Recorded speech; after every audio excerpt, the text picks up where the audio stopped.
term will be up in September. So far, just one person, Chautauqua County Executive Greg Edwards, is considering challenging him for that seat.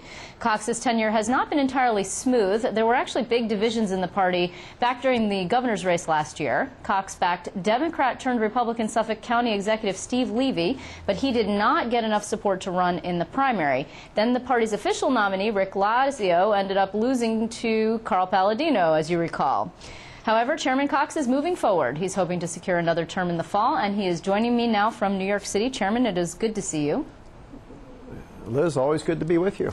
So, okay, you actually, at one point you actually had another challenger who was out there, this guy by the name of Ed Lurie. He is a veteran GOP operative, former executive director of the state party. Now we see the lieutenant governor contender from last year saying he's looking at it. What's your response to that?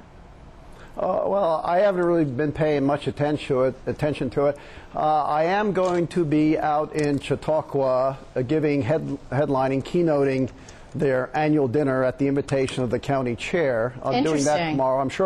I'm sure I'll see Greg out there, and I'm sure we'll have a good discussion.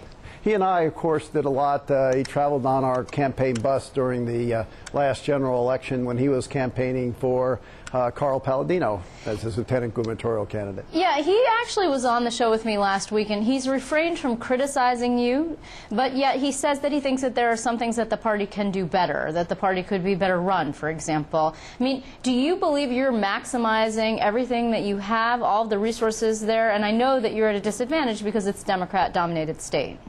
Oh, this is one of the most democratic states in the United States, as much as Massachusetts or Connecticut. But over the last 22 months that I've been chairman, we've taken in more than $6 million. So we have put that, first of all, as you know, into the local races in '09. Had great success from Chautauqua and Erie to Nassau and Westchester. So much so, I think, that Andrew Cuomo started campaigning like a Republican, talking not raising taxes and cutting spending. And then we went on and did very well in the 2010 elections, where we won 6 congressional seats, picked them up from the Democrats, more than any other state. Ohio had 5, and Pennsylvania had 5. Right. And we won the majority in the state Senate. We're the only one of the 10 most democratic states that holds one house of the legislature. It's a tough win, but we have it by 2 votes. And that's been very important, I think, to forwarding the governor's program of fiscal austerity and fiscal responsibility. And now we have to move ahead, and we're going to continue on with the Republican Party back now. We're going to continue building on this base. And what I'm looking forward to doing, we're building, for instance, a very strong finance committee of 50 to 100 really good contributors. People have been giving over time. And it's going to be permanent, it's going to be strong, and it's going to be a very important part of the party going forward. Chairman, because I'm looking right now at your filing, actually, and you raised about $272,000 since January, spent about $168,000. You've got about $200,000 on hand. Now, you're in, this is in your reporting. This is in your reporting committee. Liz, we've raised we have taken in since January 1 $1.25 million. You're looking at an interim report, I think, because we had a treasurer who left, of course, Jane Corwin, because she is running for Congress in the 26th congressional district, and she lost actually. And so in doing that, you have to file a report. But the bottom line is we took in $1.5 million over that period, and part of that is in the federal account that's not on those reports. Okay, so I'm sorry, we did 22 reports over the year. Chairman, yeah. I'm sorry, I'm just confused here. You're saying you took in $1 million over the past 6 months, but it's not showing up here, and it's going to show up. When are you going to file that report exactly? No, you have to go back to January 1, and you have to go back to the federal reports also. And you put all those together, and we have raised more than $1.25 million since January 1. In fact, put aside event-driven intake of funds, we're going at a faster pace than we did in the prior year, and that's pretty good when we're only looking at local elections. Now we do have, and of course we have our annual dinner coming up on September 14th. Right. That's going to be headlined by Haley Barbour, right. And we are going to bring in some other special guests. And we've got an event tomorrow that is being hosted by our new chairman of the Finance Committee, Matt Mellon, and at his apartment at the Pierre.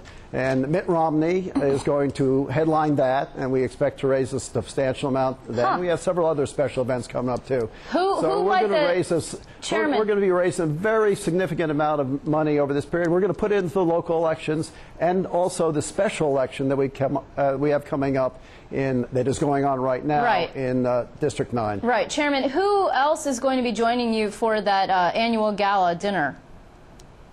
The headliner is Haley Barbour, and we'll be having others that we're talking to, special guests who will be showing up there also.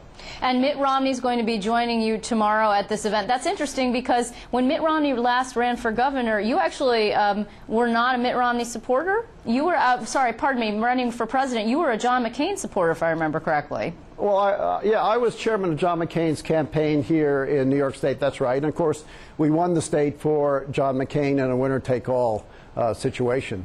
But no, Mitt Romney will be here tomorrow. But of course, I'll be in Chautauqua, so it is being hosted by my new, young, really great finance chair, Matt Mellon, and it's going to be at his apartment at the Pierre.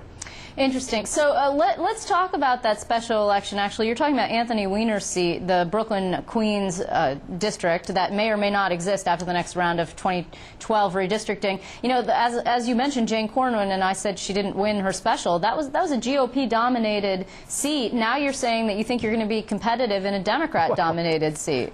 You know, we put a lot of work into the candidate selection here, and it's one that I got involved in myself. And we're very fortunate. This time around, we're coming out of the nominating process completely united, and we do not have a third-party candidate. That is a lot different situation than New York 20 or New York 23 or New York 26. Now, on the other side, this is a Democratic district. It's, if you believe in numbers, it's a D+5 using Charlie Cook's numbers, and that means it's a tough seat.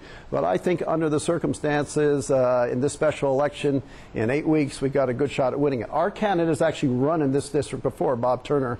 He had a very good showing last time, winning 40% of the vote. He put in a lot of his own money, and he's doing it. He's a citizen politician, not like his opponent, who is a professional politician, and he just wants to win it for the people of that district where he has very deep roots and he's lived for most of his life, and also for his country. And that's why he's running. Chairman, do you know how much national assistance, if any, Bob Turner might be getting for this race? I suspect that as this race tightens up, he's going to be doing well. They have already given us a lot of assistance right at the very start. I met together with Chairman Pete Session of the NRCC and with the candidates, and the candidates talked, and we talked, and everyone, and John Rogers, who is a New York-bred a regional director for the NRCC, will be very much involved, and he's very helpful in setting the table for this. So we got it right, we got the nomination right, we're unified, and we don't have any third-party candidate. Well, and so exactly what's the point of fighting so hard for a district that might not exist in 2012? Well, who knows? I mean, that all depends upon redistricting. That's all hypothetical, what might happen. Everyone's talking about it, but no one knows how it's going to come about. But if we win this race, it is a national game changer. And that's why we're doing the work that we are with it, and to make sure we're unified and we don't have a third-party candidate. Do you believe it is a referendum on President Obama, as former New York City Mayor Ed Cox has said, a referendum particularly on his Israeli policy? Yeah, he certainly has made it into a referendum on, by what he said, a referendum on President Obama's Israeli policy, and his policy, which is let's start negotiating at the 67 borders, which just doesn't make any sense. Those are indefensible borders. It doesn't make sense. He's been very hard on Israel. You know, it's been his ongoing policy to try and appease our enemies and assail our friends and apologize for America. And that's not what we Republicans are about. We're about standing up for Americans, supporting our friends like Israel. And Bob Turner, our candidate, is running on that platform. I just want to... And Koch has obviously made it into a referendum on Obama and his Israeli policy. I just want to ask you before we run out of time, are you supportive of what's happening right now in Washington, this sort of standoff on the debt ceiling? Do you believe that, in fact, the Republicans should refuse unless it is should make a line in the sand issue on voting on this particular, on raising the debt ceiling? Well, the problem here is, as he's done on so many other things, President Obama is not giving any leadership at all. He's made big speeches that have really been political posturing. The head of the Congressional Budget Office has said we don't make estimates off of speeches. And as I say, we can't calculate what he's talking about when he's talking about spending cuts. And so the Republicans are coming up with a definitive plan. They're going to vote on it tomorrow. Well, hold on, Chairman. You don't think you don't think there's any pressure by the Tea Party wing of the Republican Party that puts any responsibility for this standoff into the Republicans' lap? Look, John Boehner is very experienced. He's been there in the first revolution, the Gingrich Revolution. He understands how to handle this. But the most important thing is we're running up deficits of $1.5 trillion a year. Our national debt is now at $15 trillion and growing very rapidly. It's doubled since 2004.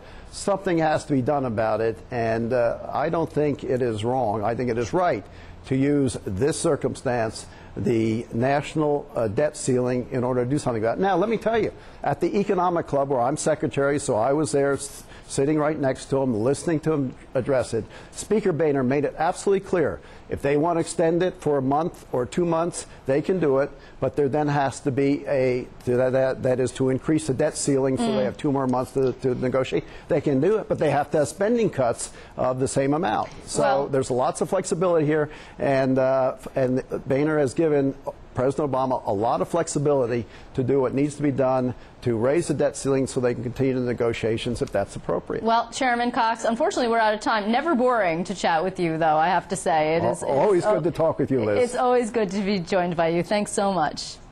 Okay, my pleasure.